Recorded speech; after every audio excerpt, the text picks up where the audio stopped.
গাজা উপত্যকা জুড়ে চালানো ইসরায়েলি বিমান হামলায় আরও অন্তত 23 ফিলিস্তিনি নিহত হয়েছেন। গত অক্টোবর থেকে শুরু হওয়া কথিত যুদ্ধবিরতির পর এটি ভয়াবহ দিনগুলোর একটি বলে জানায় গাজার চিকিৎসা সূত্র। স্থানীয় বুধবার চালানো হামলায় প্রাণ হারিয়েছে বেশ কয়েকজন শিশু।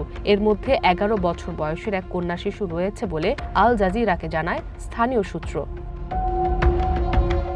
আল জাজিরা বলছে, গাজা শহরের তুফা ও জেইতুন এলাকায় গোলাবর্ষণে অন্তত 14 জন নিহত হয়েছেন। দক্ষিণ গাজার খান ইউনিসের কিজান আবু রাশওয়ান এলাকায় আশ্রয় নেওয়া বাস্তুচ্যুতদের তাঁবুতে বিমান হামলায় প্রাণ হারান আরও 4 জন। এছাড়া আল মাওয়াসি উপকূলীয় তাঁবু শিবিরে বিমান হামলায় নিহত হয়েছেন 2 জন। ফিলিস্তিন রেড ক্রিসেন্ট সোসাইটি বলছে, নিহতদের মধ্যে হুসেইন হাসান হুসেইন আল সুমাইরি নামে তাদের একজন কর্মী ছিলেন।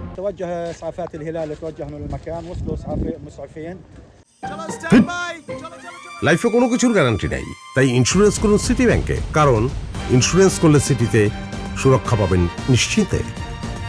গাজা শহরের একাধিক আবাসিক বাড়িতে কোনো ধরনের পূর্ব সতর্কতা ছাড়াই সরাসরি হামলা চালিয়েছে দখলদার ইসরায়েলি বাহিনী। আমেরিকার মধ্যস্থতায় ঘোষিত যুদ্ধবিরতি কার্যকরের কথা থাকলেও গাজাবাসীর জীবনে স্বস্তি ফেরেনি। সম্প্রতি উপত্যকা জুড়ে বেড়েছে ইসরায়েলের সামরিক তৎপরতা। আকাশের ড্রোনের শব্দ হামলার আশঙ্কা আরও বাড়াচ্ছে।